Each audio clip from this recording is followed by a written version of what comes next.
There we go. Okay. Today we're going to take a standing practice, and what you might need besides comfortable clothing is a strap. Now, I've got a yoga strap. You could use an actual belt. You could use a TheraBand. A broomstick works really well. Even a tea towel. Anything that you can stretch out and hold taut.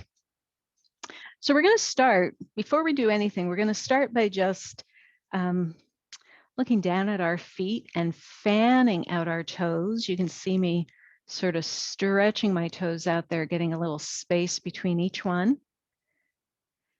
So we feel as if the front of the foot is broadening.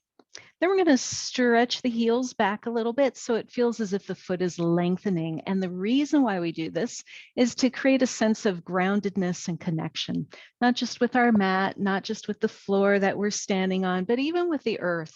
So just that sense of connection. We're going to bring some awareness to the base of the big toe, the base of the baby toe, and the back of the heel. And that's going to cause our instep to brighten.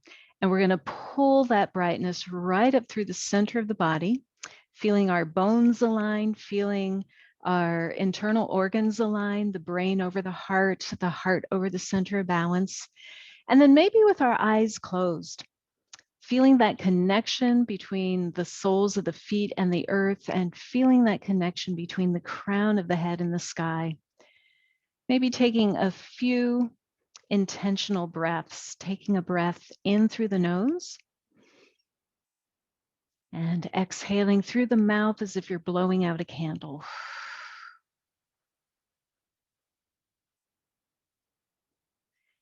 And again, breathing in through the nose and exhale.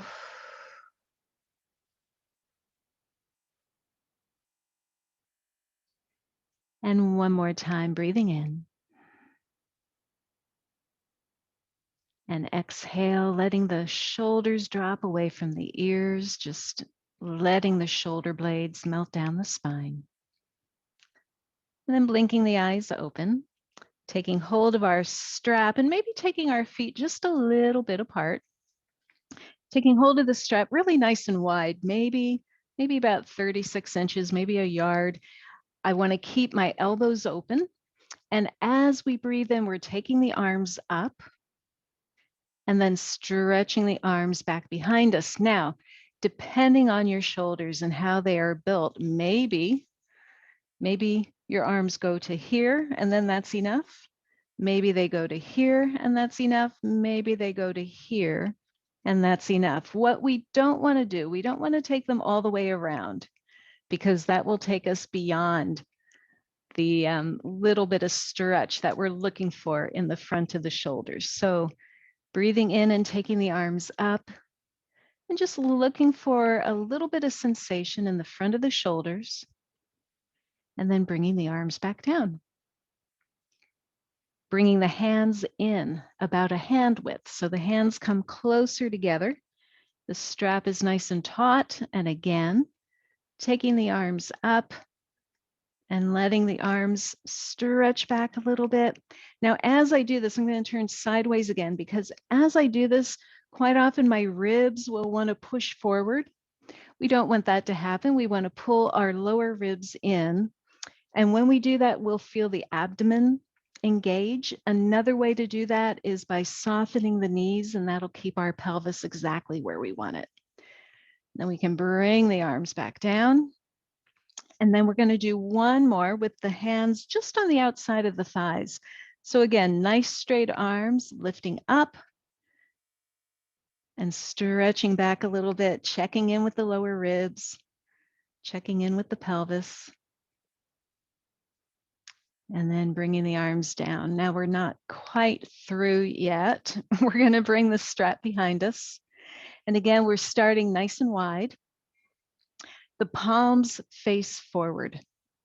So I'll turn sideways again. So as we breathe in, we're just taking the arms up. The temptation this time will be to round forward. But let's try to keep our torso kind of perpendicular to the floor. And we'll bring the arms down. Bringing the hands in just a little bit. Taking the arms up.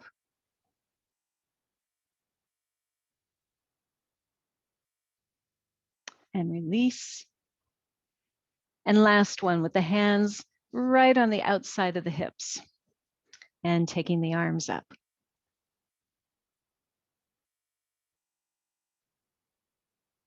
And release. And then we can set the strap aside. Give ourselves a nice hug. And a little bit of a lateral stretch. Oof. And then up and over the other way. Now, the important thing to remember about this practice, and really about any of our practices, is that it is your practice. And so I want you to be really aware of your boundaries. I want you to be really discerning about the sensations that come up through our practice today. And know when something, let's see, what are the words I'm looking for? Recognizing when something is challenging but is still helpful. Recognizing when something is challenging and may not be quite as helpful. And so you're always looking to engage with the practice so that it is useful to you. We're just circling our knees right now. And let's change direction. I wish you could hear how creaky my ankles sound today.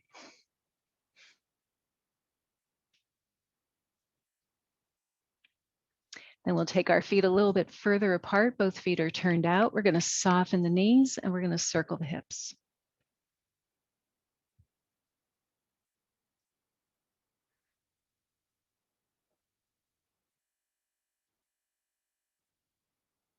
And change direction.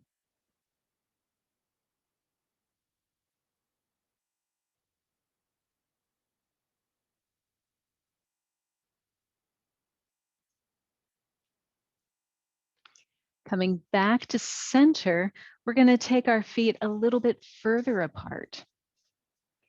And we're going to move into triangle pose. And so we want our feet far enough apart so that if I drew a plumb line from my Fitbit, it would pretty much hit my ankle.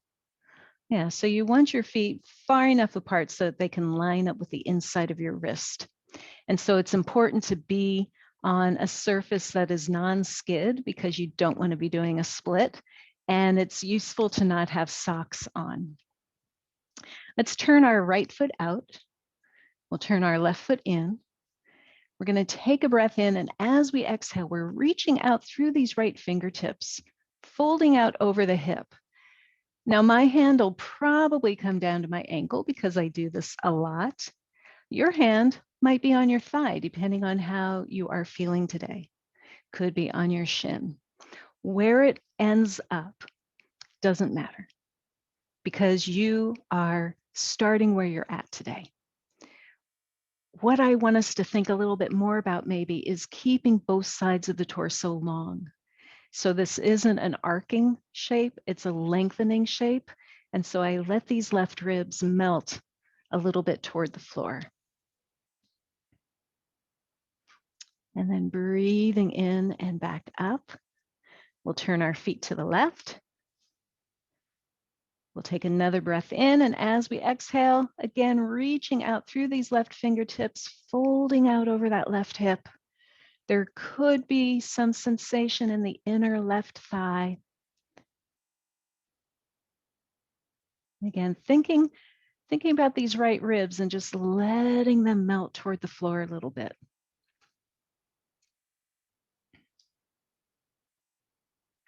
And then breathing in and coming back up. Turning the feet back to the right. So turning the right foot out and the left foot in. Taking a breath in. This time we're coming back to triangle.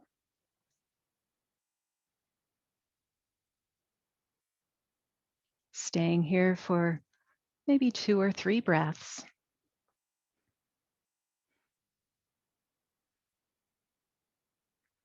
Breathing in and up. And this time we're going to bend our right knee until it's over the ankle. Look over the middle finger of the right hand. And we're going to call this a narrow warrior 2.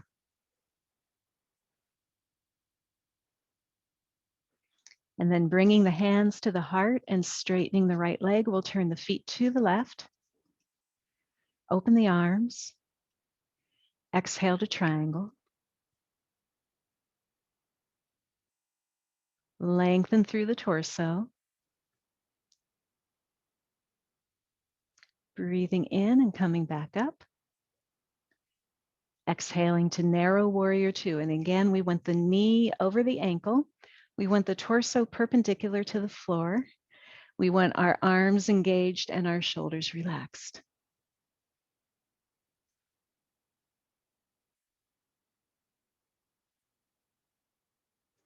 Bringing the hands to the heart, straightening the left leg, turning the feet back to the right again. Oh my goodness. Straightening the arms. When you're ready, taking a breath in, exhale, coming back to triangle. Now, what you might be noticing is that each time you do triangle, your body is a little bit more just willing. The body feels just a little bit more willing to take triangle pose. As our muscles warm up, as the fascia begins to kind of open up a little bit, let's breathe in and come on back up. Exhale again to narrow warrior 2. We want to draw in and up in the lower abdomen. Keep our arms strong. And then we're going to breathe in and take the left hand to the left thigh and reach the right arm up, keeping that right knee over the ankle. Reverse warrior. And then on an exhalation, we'll bring the right hand to our thigh. We'll stretch our left arm up and over. Side angle. And we're looking for a nice long diagonal line along the left side body. Then we'll turn the palm toward the ceiling. We'll pull back up to warrior 2. We'll bring the hands to the heart, straightening the right leg, turning the feet to the left, opening the arms, and back to triangle. So exhale to triangle.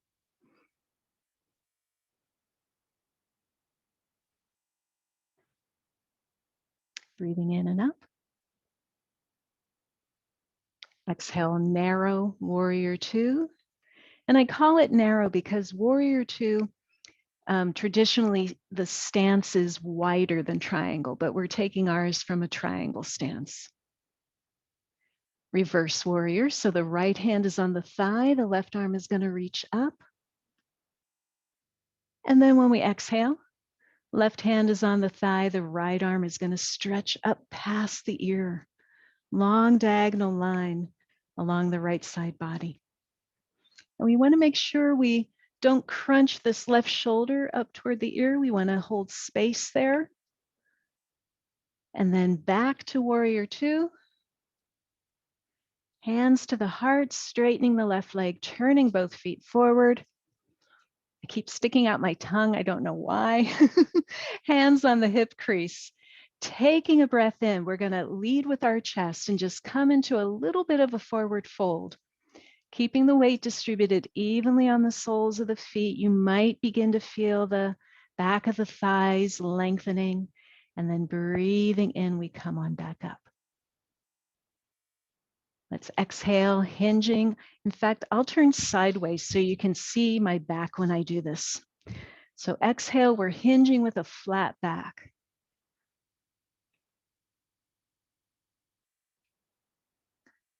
And then breathing in and coming back up.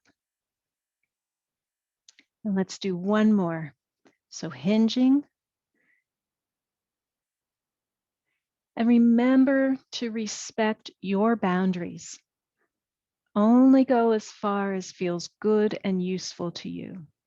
Let's step our feet together. And we'll take another moment to fan out our toes and stretch back through our heels. Turn our palms out. We're going to inhale and take the arms up and exhale the hands to the heart. Breathing in, the arms come back up. And we exhale. And one more time, taking the arms up and bringing the hands to the heart. And then with our hands on our hips, we're going to step to triangle distance again. We're going to turn the right foot out 90 degrees, not for another triangle though, because we're going to turn the left foot in really sharply. So I'm turning my body so I'm facing out over my right leg, which is out in front of me.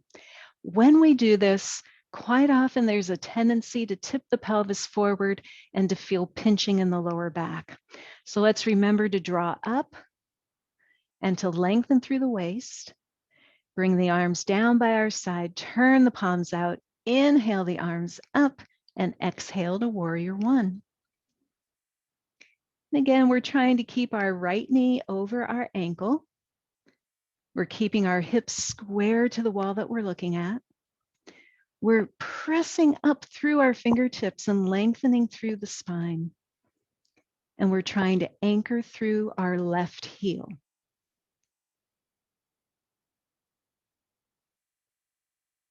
And then breathe in and straighten the right leg, turn forward. Let's turn our left foot out. Let's turn our right foot in. And again, we want to be square to the wall that we're looking at. We want to make sure that we're not tipping the pelvis because we don't want to pinch in that lower back. That's not a nice feeling. We can root through the soles of our feet. We can engage our thighs as we turn the palms out, take the arms up, and exhale to warrior one. So left knee over the ankle. I had it look to see if my left knee was over my ankle. We want to lengthen through the torso. Now, something else that you can think about doing, which can help alleviate any pinching, is if you think about creating space between the top of the left thigh and the lower abdomen, that'll kind of cause you to lift and lengthen in the lower torso. And then let's breathe in and come on up. We're going to turn our feet forward. And then we're going to turn both feet out. We're going to extend our arms. Taking a breath in, let's bend our knees, bend our elbows, and lower the hips as if they were an elevator car. Breathe in and up. And exhale. But don't worry about how low your hips go. You do you. We want to make sure our knees are comfortable as we do this. We're trying to keep our elbows aligned with our shoulders. Let's do one or two more.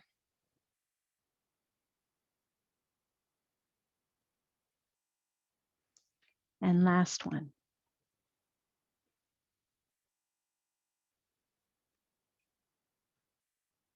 Then we can bring the arms down. We can step the feet together. Whew. Now, we're going to try tree pose.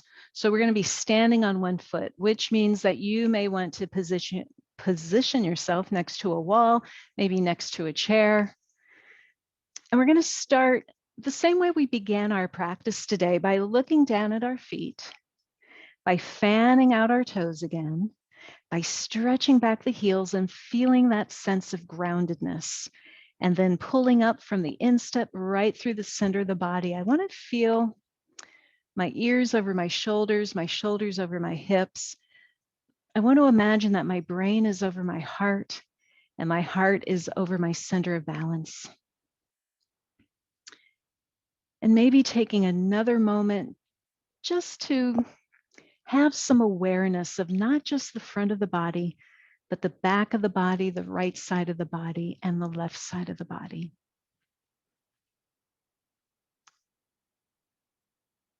Then we'll shift awareness to our right foot, and we're going to bring the left foot up. Now, there's lots of different ways to do this. You could keep your toes on the floor. You could bring your foot to your calf. You could rest your toes on a block.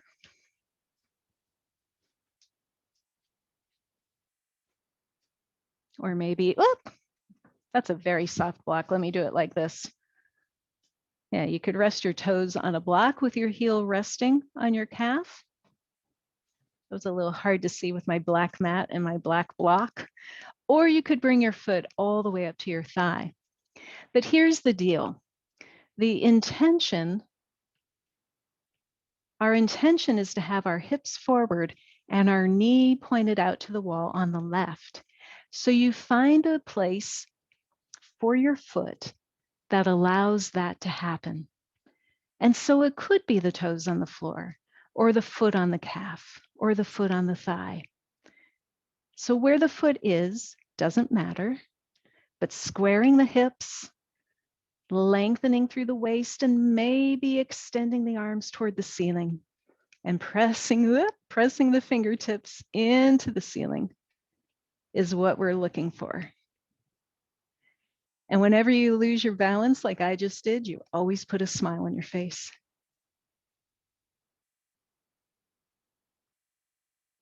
And then we can turn the palms out and press the hands back down. And bring the foot back down and shake out that standing leg that we were standing on for so long. We'll try the same thing on the other side. Now, before we do, I have to tell you, balancing poses are my favorite when we're balancing on our feet, not necessarily on our hands.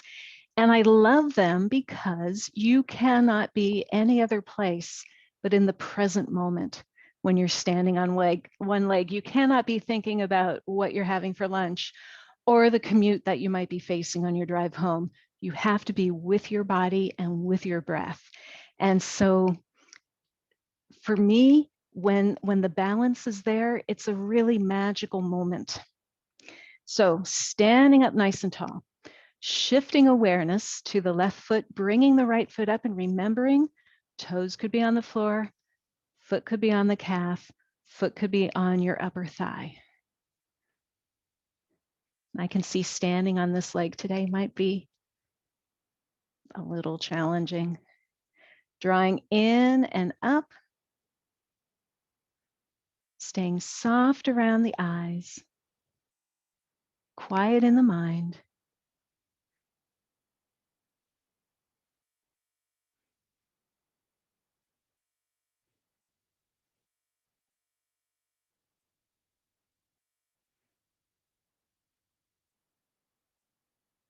And then turning the palms out, pressing the hands down, bringing the foot down, shaking out that standing leg.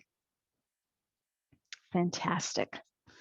Okay, we're gonna kind of come down. So we're gonna come down to a seated position, but we're gonna get there through a downward dog, which is why I'm tucking in my t-shirt. So standing the long way on your mat, and once again, fanning out the toes and stretching back the heels, we're gonna take our arms up. We're gonna soften our knees and fold forward. Bring the fingertips out a little bit ahead of you, and then step back with your feet, finding downward dog.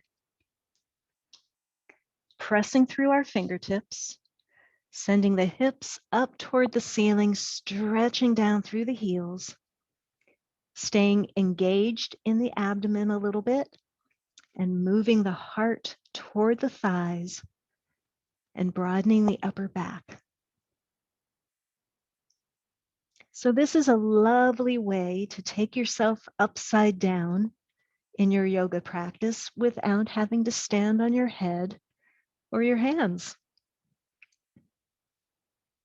I like going upside down and keeping my feet on the floor. We can take our dog for a walk. We can stretch down through one heel and bend the opposite knee.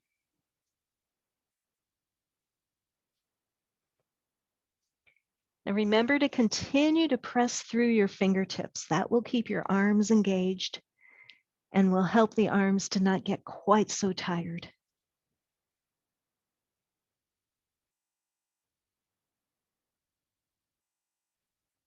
And then we'll go ahead and bring ourselves down to child's pose. So lowering the knees to the mat, taking the hips toward the heels, letting our head rest. Now, you can do a couple things here. You can let your forehead rest on the floor.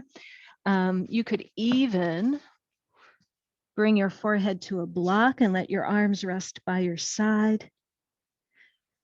Or you could do what I usually do is I'll just put one fist on top of the other and let my forehead rest there. And I do that because it's a little bit easier on my neck and it's a little bit easier for me to breathe. Now, as we're breathing, let's think about taking the breath into the back body. So when we're breathing in, we might notice the shoulder blades moving away from one another. We might notice some expansion in the lower spine and in the hips.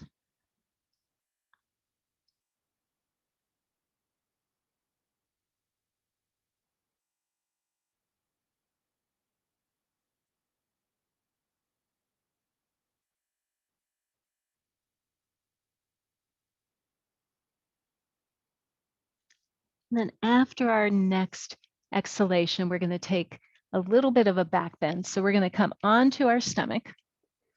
We're going to keep our feet about as wide as our mat. And we could start with the elbows well ahead of us and see how that feels on the spine. And if that feels okay, then we could explore bringing the elbows in a little bit more. Notice what you're feeling. Notice how it feels. Excuse me. And if it feels okay, we could bring the elbows in a little bit more. Once you find the perfect spot for your elbows, think about pressing through your pubic bone and notice how as you do that, you'll feel the back of your hips contract. You'll feel your heart lift. This is Sphinx Pose. The shoulders are going to stay away from the ears.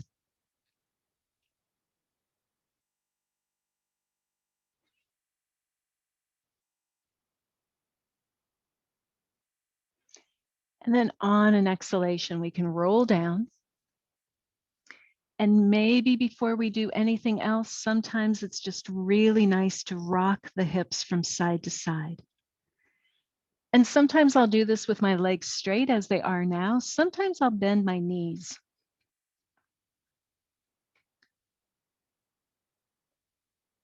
And what you do is up to you. Depends on how you feel. I'm going to try to not knock my plant off that table. Bring the feet back down to the floor. Allow your elbows to move out and to align with your shoulders, and then align your wrists with your elbows. So basically my arms are at right angles. For dynamic Cobra, as we breathe in, we're pressing through the hands and lifting the heart. Maybe your arms will straighten, maybe they won't. And as we exhale, we use the strength of our arms to ease us back down. So breathing in and pressing up, exhaling and coming back down. Now you could move the hands. If you're coming up too high, you could move the hands forward a little bit, maybe take the hands a little bit wider. If you think you would like to explore lifting a little bit more, you're going to bring your hands in and down. We try to keep the elbows pointed toward the feet. Remember that we're really trying to use the strength of our arms and to keep the movement fluid and continuous. Let's see if we can do one more. So breathing in and up, and then rolling back down. And then pressing back to child's pose, but being really gentle with yourself because we're moving from one extreme to the other. So we're just going to take our hips back. I'm actually going to keep my knees wide and bring my feet together and keep my arms extended out in front of me. And I like this form for child's pose because when I press through my hands, it sends my hips a little bit closer to my heels, and I feel a really nice release in my lower back. But that is me. You could try it and see how it feels. And if it doesn't work for you, you bring your knees together and maybe you rest your forehead on your hands like we did earlier.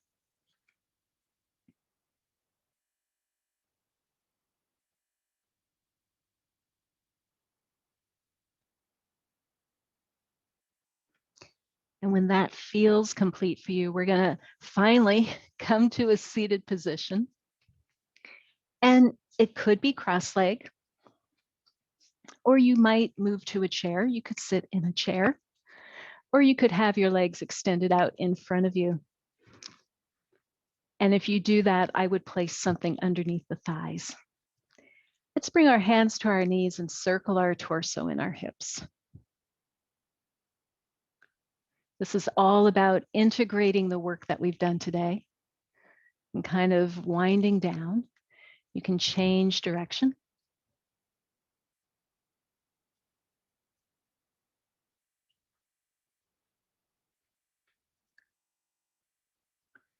And then coming back to center, some flexion and extension. So tipping our pelvis forward and lifting our heart, feeling that little bit of a back bend.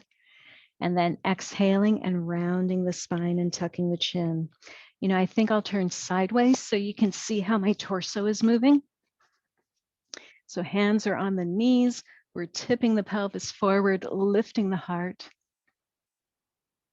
And then rounding the spine and leaning back. So the arms straighten and you feel this broadening in the upper back. Breathing in and up. And exhale and rounding back. Let's do one or two more.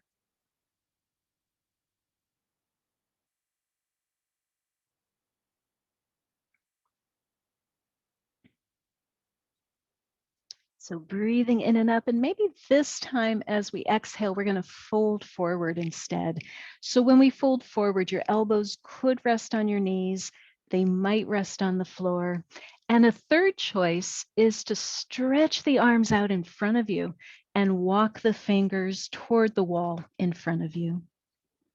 And each choice feels different. So find the choice that feels right for you today as you are practicing.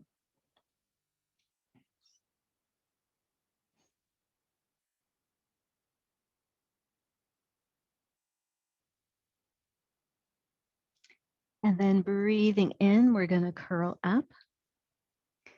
Now, the one thing missing from this practice today is a twist. So we're going to go ahead and take a twist right now.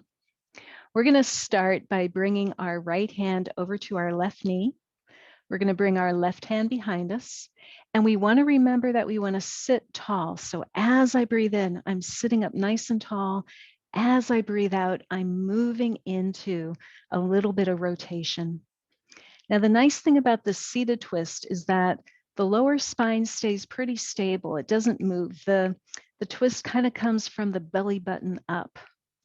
So breathing in and lengthening, exhaling and turning.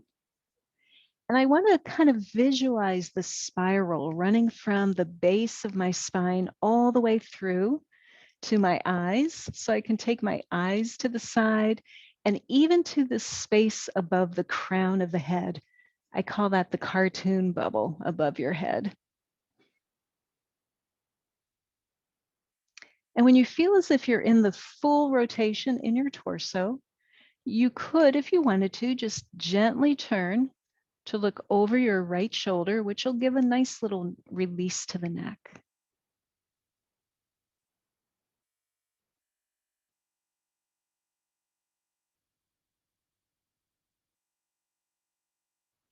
And then we'll inhale back to center, I'm going to turn my back to you for this opposite side. So the left hand goes to the right knee, the right hand goes behind.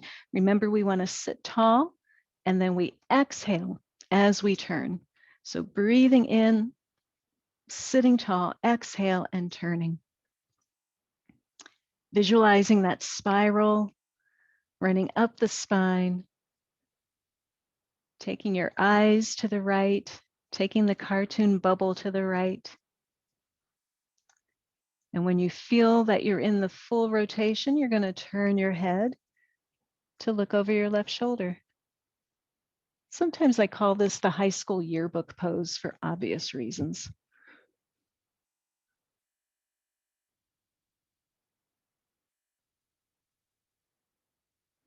And then we can inhale back to center.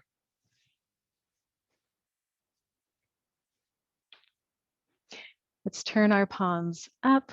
Let's take the arms up. Let's exhale the hands to the heart. Thank you so much for your practice today. Keep practicing. I hope you learned something. I hope you practice self-care and take a few minutes now to rest.